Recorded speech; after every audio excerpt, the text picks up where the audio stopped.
So today I experienced what I like to refer to as a small death.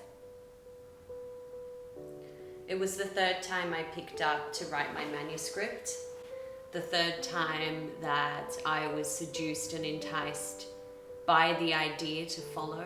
I had written 80,000 words, and when Corona happened and everyone started to get all locked down, I decided to leave it on the shelf. All right, who am I kidding? I'd left it there for a couple of months, but it was time to pick it up. And I was really sure that this time I'd hit the nail on the head. You know, third time, 7 years of my life, an exorbitant amount of research. And I started to read it, and it all fell apart. So now it's sitting in the bin, and I have to start again. And why did this happen? It happened because I followed my characters blindly. I was seduced by the narrative. I completely left every plot scene rule book to the wayside, and it led me down a path that I shouldn't have gone. And full disclosure, this can happen to even the most seasoned writers, you know, when you get enticed and seduced by a particular idea or a particular narrative. So now I have to start again.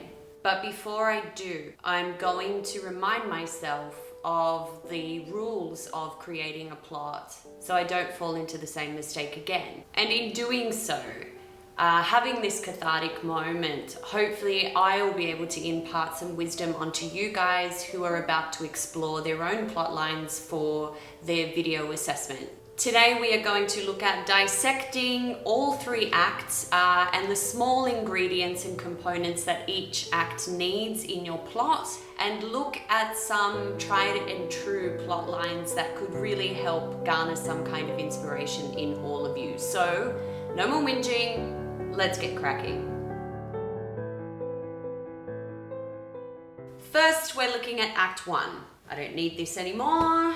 So in Act 1, as I've told you, you have to focus on incentivization, or the setup. And what I mean by the setup is you need to place your characters into what is referred to as set and setting. You need to set up the scene and you need to create the setting. So you need to take the audiences into your world. And that means revealing the small details about your character's life, where they're living, how old they are, what they do for work, what they're up to, what their psychology is like, etc., etc. That's all kind of done in part 1 so that your characters become relatable, they become audible, they become likable, or they become extremely powerful. Within the setup stage, so within Act 1, your characters are going to experience their first turning point. And that is called the opportunity. Now, this can be a positive propeller or the exposure of their particular aims or desires, which takes your character on their journey. Now, this particular opportunity does not need to be defined by the theme of your particular story. It has to be the objectives of that particular character within the story. So for example, if you look at Erin Brockovich, you have the theme of these big corrupt corporations destroying the planet, but Erin Brockovich is given the opportunity to actually be propelled into wanting to do research to save her own town. This will then lead you to Act 2. Now in Act 2, the first turning point is the new situation. The audience has been introduced to your character's goals, objectives, and this new situation or opportunity. And it's usually within Act 2 that you start seeing the fruits of that particular opportunity. So it starts as being really positive and your characters enter that situation really willingly. In some cases, the first part of stage 2 can also be a problem that your character feels they can solve really easily. However, it's here that we start to see little cracks in the surface to that particular problem becoming bigger than it usually is, or that shiny golden opportunity becoming less shiny and a little more shaky. We then move on to the next stage, and that is we're seeing progress. So this turning point we're going to call progress. This is the part where your character is kind of showing the fruits of their labor towards the opportunity or the problem, and we're seeing them enjoy that particular situation. But we know in the back end that problem is arising. Now, this is not to say that there is no tension in this particular scene. This would be the stage where the former unpopular girl is now popular and she is enjoying her time in popularity and the makeovers and all that kind of stuff, but you slowly see her turn into a mean girl. And this is a problem that is going to be bigger than it is anticipated at this stage. Which leads me to the next turning point, and that is the major setback. Every good plotline has one, and this is the stage where your character feels that all is lost, and the audience must feel that all is lost for your character. They've played the last card, they've shown their aces and their house won, or the mean girl ends up completely friendless at this stage. Which leads me to the final turning point within Act 2, and that is the climax. Okay, so everything is lost. Their life is completely in tatters. They have lost absolutely everything, and now they must risk everything they have to achieve their final goal. The conflict is overwhelming at this stage. The tension has reached fever pitch, and the pace of your script itself has accelerated. Everything and anything that has stood in their way all comes together to clash, which leads us to Act 3, the resolution.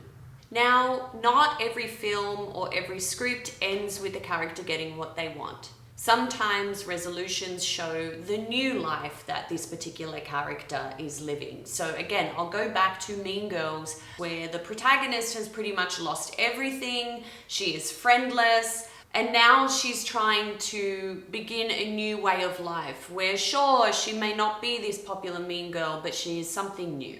So to summarize, Act 1 is a setup. Within Act 1, you will have a single turning point. That turning point is usually the opportunity or the small little cracks that start appearing on the surface. Stage 2. That's the new situation. So we usually see the character relishing in this particular moment where everything is golden and perfect and makeovers to the wazoo. Here we'll see progress, here we'll see higher stakes, for example, and we'll see that underlying problem start to rear its ugly head. All of a sudden, we start seeing the setbacks leading to the major setback, leading to a culmination of all problems, all psychologies, goals, desires, and everything explode during the climax. And then in Stage 3, we have the aftermath, which either resolves the problems or reveals a new life for your character. Now, what are some typical plot lines that your favorite Hollywood scriptwriters or other usually follow?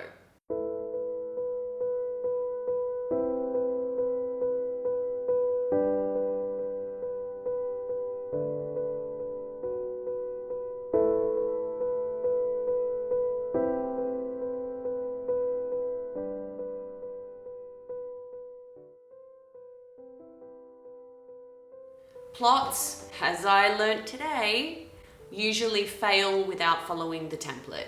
The template is a great opportunity to use the language that audiences understand. And if you do that, you will have an audience, which is exactly what Jonathan has been talking about in the lectures, and which is exactly what the readings have been trying to tell you.